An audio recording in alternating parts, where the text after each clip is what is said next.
High বন্ধুরা, আশা করি ভালো আছেন। মুভি এক্সপ্লেইন এর আরও একটি নতুন ভিডিওতে আপনাদের স্বাগতম। আজকে আপনারা দেখতে চলেছেন থালাপাতি বিজয়ের 2024 সালের মুক্তিপ্রাপ্ত the greatest of all time মুভির এক্সপ্লেনেশন। সালটি 2008, কেনিয়াতে গান্ধী, সুনীল, কল্যাণ এবং অজয় সমন্বয়ে গঠিত বিশেষ সন্ত্রাসবিরোধী স্কোয়াড এসএটিএস সন্ত্রাসী ওমরকে তার কাছ থেকে ইউরেনিয়াম বের করতে বাধা দেয়। তাদের প্রাক্তন প্রধান রাজীব মেনন, যিনি রাষ্ট্রদ্রোহের অভিযোগে পলাতক রয়েছেন, তিনিও একই ট্রেনে রয়েছেন। সেখানে দুর্দান্ত একটি অ্যাকশন সিন দেখানো হয়। বম ব্লাস্টের মাধ্যমে পুরো ট্রেনটি ধ্বংস করা হয়। গান্ধী একাই সবাইকে মেরে মেননের কাছ থেকে ইউরেনিয়াম পুনরুদ্ধার করে এবং ট্রেন ধ্বংস করে। মেনন সহ ট্রেনে থাকা সকলেই মারা গেছে বলে বিশ্বাস করা হয়। এরপর তারা একটি পার্টিতে ডান্স করে এবং তারা অনেক ড্রিঙ্ক করে। গান্ধী বাসায় আসার পর দেখে তার ওয়াইফ ঘুমিয়েছে কিনা, কিন্তু তার ওয়াইফ ঘুমায়নি। তাকে ড্রিঙ্ক করার জন্য অনেক গালাগালি করে এবং তার ওয়াইফ প্রেগন্যান্ট। পরের দিন সকালে গান্ধী তার ছেলে জীবনকে স্কুলে নিয়ে যাওয়ার জন্য রেডি করে। এরপর তারা অফিসে যায় এবং তাদের বস এর সাথে কথা বলে এবং সেখানে তাদের অফিসের সিকিউরিটি সিস্টেমটা অনেক সুন্দর, লাইব্রেরির পিছনে রুম। এরপর তাদের বস বলে, তোমাদের পরবর্তী অপারেশন থাইল্যান্ড এর 4টার সময় ফ্লাইট তোমাদের। কিন্তু গান্ধী বলে, স্যার 3টার সময় আমার ওয়াইফকে ডক্টরের কাছে নিয়ে যেতে হবে চেক আপ করার জন্য। বস বলে, আগে তোমার ডিউটি অপারেশন কমপ্লিট করো, তারপর তোমার ফ্যামিলি। এরপর গান্ধী তার ফোন বন্ধ রাখে এবং তার বউ অনু তাকে সন্দেহ করে গান্ধী অন্য কোনো মেয়ের চক্করে পড়েছে, কিন্তু অনু জানে না Gandhi special anti terrorism squad এ কাজ করে। যাই হোক, এরপর গান্ধী তার ওয়াইফ অনুকে মিথ্যা হানিমুনের কথা বলে থাইল্যান্ড এ নিয়ে যায়। সেখানে যাওয়ার উদ্দেশ্য ছিল তার অপারেশন। সেখানে একদল গুন্ডা তাদের উপর হামলা করে। অনেক ধাওয়া পাল্টা ধাওয়ার পর এক পর্যায়ে অনুর প্রেগন্যান্সির ব্যথা শুরু হলে অনু এবং তার ছেলে জীবনকে একটি শপে লুকিয়ে রেখে গান্ধী তাদের সাথে মারামারি করে। সেখানে তার বন্ধু এসে তাকে বাঁচায় এবং অনুকে নিয়ে হসপিটালে যায় এবং হঠাৎ করে সেখান থেকে জীবন হারিয়ে যায়। অনেক খোঁজাখুঁজির পরও তাকে পাওয়া যায় না। এক পর্যায়ে একটি দুর্ঘটনার স্থানে জীবনের মৃত পোড়া দেহ পাওয়া যায়। গান্ধী অনেক ভেঙে পড়ে এবং কান্নাকাটি করে সে তার ওয়াইফ অনুকে কি জবাব দিবে। তার 5 বছরের একটি বাচ্চা বাঁচাতে পারল না। সেখানে গান্ধীর আরেকটি মেয়ে সন্তান হয় এবং অনু জিজ্ঞেস তার ছেলে কোথায়। গান্ধী কিছু বলতে পারে না। অনু বুঝতে পারে তার ছেলে আর নেই।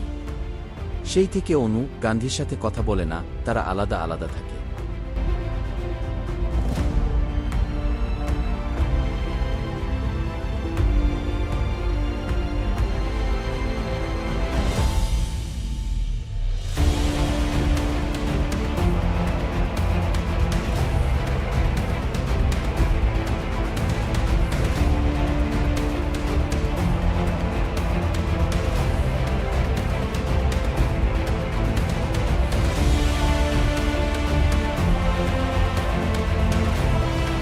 সালটি 2024। গান্ধী তখন বুড়ো হয়ে গেছে এবং তার মেয়ে অনেক বড় হয়ে গেছে। এখন গান্ধী চেন্নাই এয়ারপোর্টে কাজ করেন। সেখানে তার পুরনো বসের সাথে দেখা হয় এবং সুনীলের মেয়ের জন্মদিনের জন্য তারা এসেছে। সেখানে গান্ধীও যায়। সেখানে সবাই মিলে গান্ধীকে মস্কো যেতে বলে, কারণ তাদের এমবিসির আবার নতুনভাবে ওপেন হচ্ছে এবং গান্ধী সেখানে গিয়ে শুধু ট্রেনিং দিবে। কিন্তু গান্ধী না করে দেয়, কারণ এই কাজ করতে গিয়ে সে তার ছেলেকে হারিয়ে, তাই সে যেতে চায় না। তারপর সবাই মিলে তাকে রাজি করায়, গান্ধী যেতে রাজি হয়। সেখানে এই এমবিসির বিরুদ্ধে কিছু লোক প্রোটেস্ট করছিল। সেখানে কিছু গুন্ডা গান্ধীকে মারতে আসে। তখনই একটি ছেলে গান্ধীর সামনে আসে। ছেলেটি দেখতে পুরোপুরি গান্ধীর মতো। গান্ধী ভাবতে শুরু করে, কে এই ছেলে।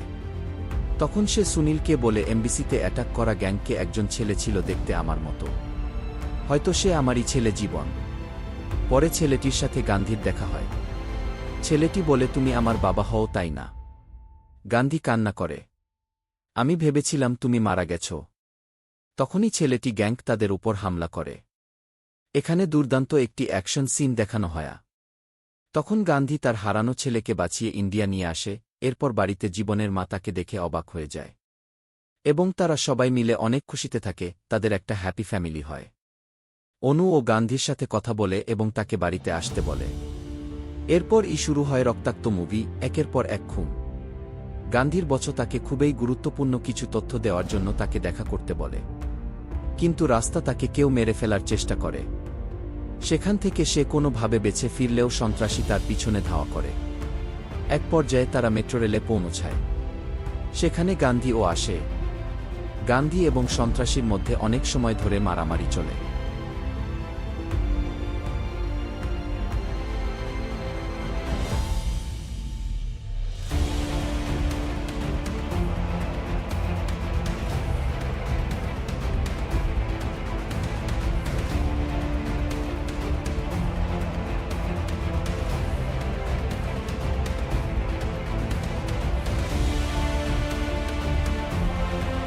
কিন্তু এক পর্যায়ে সন্ত্রাসী গান্ধীর বচকে মেরে ফেলে এবং তাকে মারার পর মেট্রোরেল থেকে বের হয়ে যাকে দেখানো হয় সেটা দেখে আমি অবাক হই।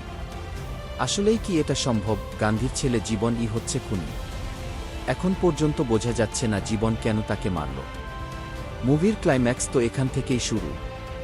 যাই হোক, গান্ধী তাকে ফলো করেও তাকে ধরতে পারল না।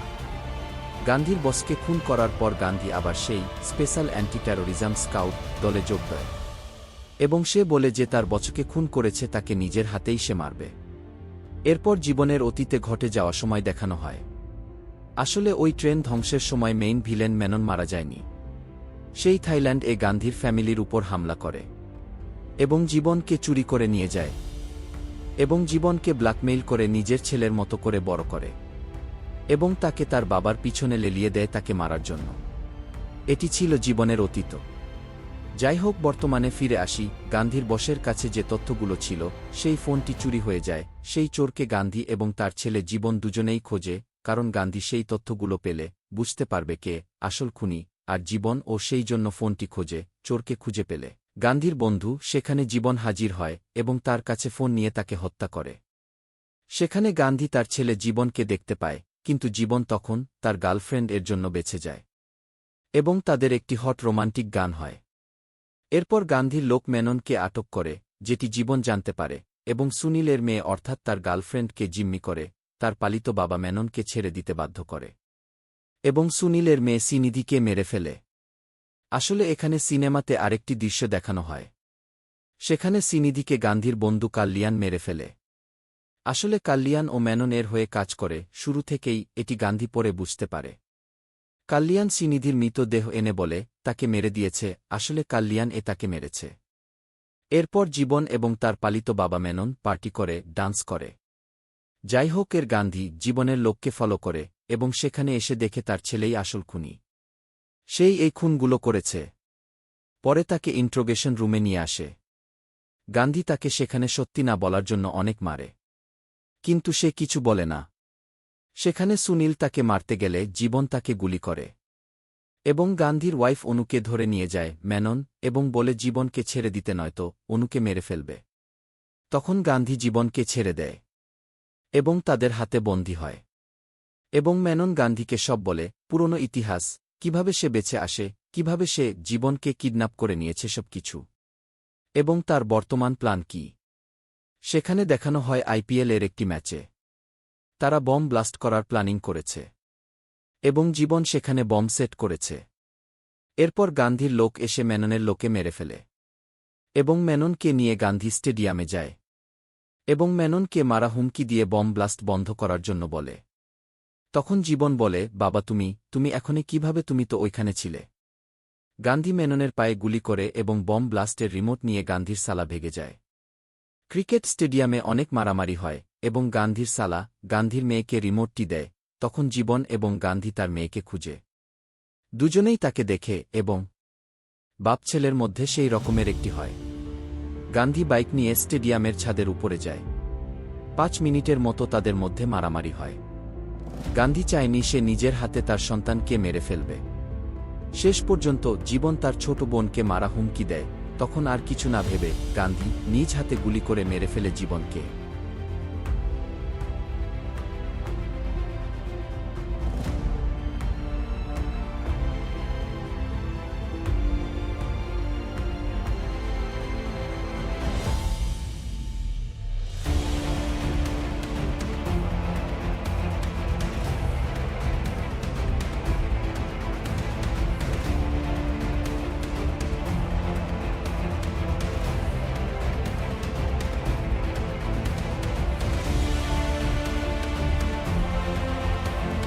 এখানেই the greatest of all time movie শেষ হয়।